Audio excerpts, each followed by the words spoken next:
शार्दूल विक्रीडित छंद। शार्दूल विक्रीडित छंद जो है ये क्या है आपका, यहाँ पर 19 वर्णों का विधान रहेगा। कितने वर्णों का विधान है? 19 वर्णों का विधान। और क्या रहेगा क्रमशः मगण, सगण, जगण, सगण और तगड़ तगड़ गुर। और क्या है?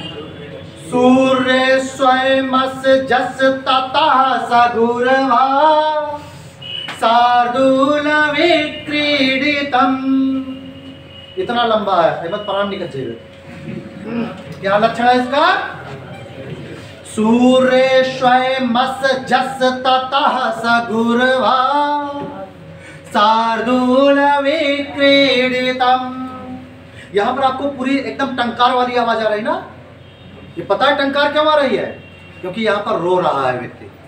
ये तब बोला जाता है जब कहीं पर युद्ध का वर्णन हो, चीत्कार हो या रोने का वर्णन हो, अत्यधिक रो रहा हो व्यक्ति। और कब रो रहा है व्यक्ति? जब अपनी पुत्री को विदा कर रहा है। और पुत्री कैसी, जरा मैं आपको बताऊं। शकुंतला जो थी ये कण्व ऋषि काश्यप ऋषि के आश्रम में पली बड़ी थी। काश्यप ऋषि की सगी पुत्री थोड़ी थी। सगी पुत्री किसकी थी? विश्वामित्र और मेनका की। जरा विचार करिएगा यहां पर क्या बात कही है कालिदास जी ने। कहा कि जिस समय पर कोई पिता अपनी पुत्री को परग्रह विदा करता है, उस समय पर उसकी चिंताएं कितनी होती होंगी कि आज जा रही है, इसका कैसा व्यवस्थापन होगा, क्या इसके साथ व्यवहार किया जाएगा, ये उसके अंदर जो चिंता होती है। और ये चिंता तो उसको खा जाती है पिता को। अब आज कण्व ऋषि विलाप करने लगे, वहां पर यह दर्शाया गया, पहली बात सगी पुत्री नहीं, पहली बात सगी पुत्री नहीं, केवल पली।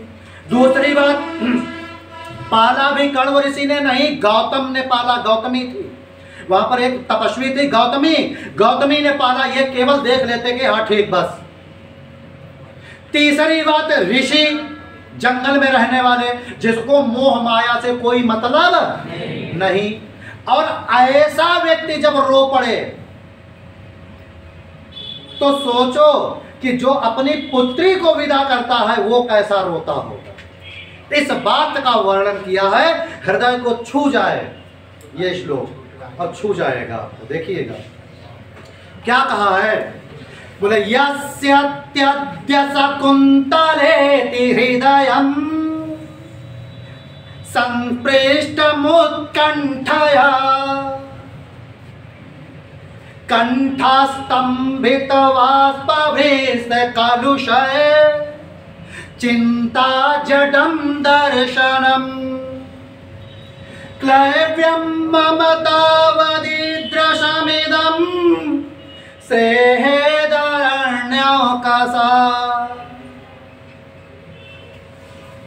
पीड्यन्ते गृहिणी पदं नूतनया विश्लेष दुःखर्णभय। पीड्यन्ते, जो फिर पीड़ा होती है, ग्रहणम कथम नूतनया, कथम माने कैसे अपने शब्दों में उस पीड़ा को व्यक्त कर दो।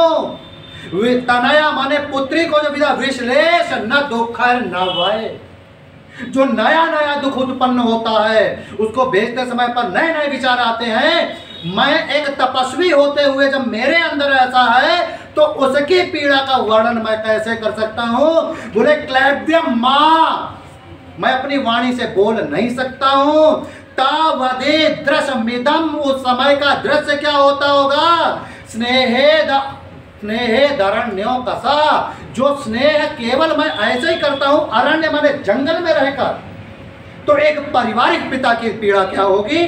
तब पहला श्लोक में कहता है कि यस्यत्यद्य शकुन्तलेति हृदयम्, मेरे हृदय में, यद्यपि मेरे हृदय में शकुंतला को केवल भेजते समय, हमें क्या है, भेज दिया, बात खत्म। मैं तो संत आदमी हूं, गृहस्थ तो हूं नहीं, सगा पिता भी नहीं हूं।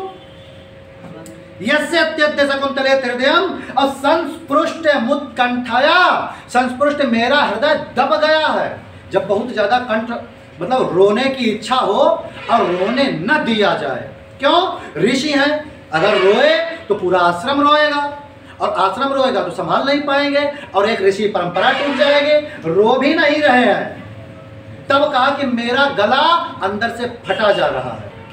कभी इस अवस्था में जब जाओगे तब पता चलेगा कि आपका मन रोने के करे और रोने दिया न जाए तो ये पूरा का पूरा क्या है, बहुत पीड़ा से दबा करता है। बोले स्नेहे करण्यो कसा, स्नेह के कारण आज ये जो है कंठ मेरा क्या हो रहा है, दब रहा है। कंठा स्तंभित, कंठ रुक गया है, सांसें नहीं चल पा रही हैं, ऐसा लग रहा है कंठ इतना ज्यादा रुध गया है कि सांस नहीं चल रही। कंठ स्तंभित वाष्पवृत्त कलुषा, सांस नहीं ले मिल रही है। चिंता जडम दर्शनम, मुझको चिंता जड़ बनाए दे रही है, मूर्ख बनाए दे रही है। मुझे तपस्वी को चिंता जब मूर्ख बनाए दे रही है तब का माक्लव्यम, अरे उसकी क्या दशा होती होगी जो कथम नुत्तनाया, अरे कहो जो अपनी ही पुत्री को भेज रहा हो। जब मेरी पुत्री नहीं तब यह दशा है, अपनी पुत्री को भेजते हुए एक पिता की स्थिति क्या होती होगी। इसलिए कभी भी इनके साथ में ऐसा व्यवहार न करो जो पिता को फिर कष्ट हो कि हाय कैसे के साथ भेज दिए। और भुजंग प्रयाग छंद मैंने कहा था, अंत में भुजंग प्रयाग छंद होगा हमारा, और वहीं से ये समाप्त हो जाएगा। सर्प रेंगता हुआ अब जा रहा है, पकड़ पाओ पकड़ ले अपना, है ना। ये क्या है, कहा कि न छूटा तुम्हारा बहाना बनाना,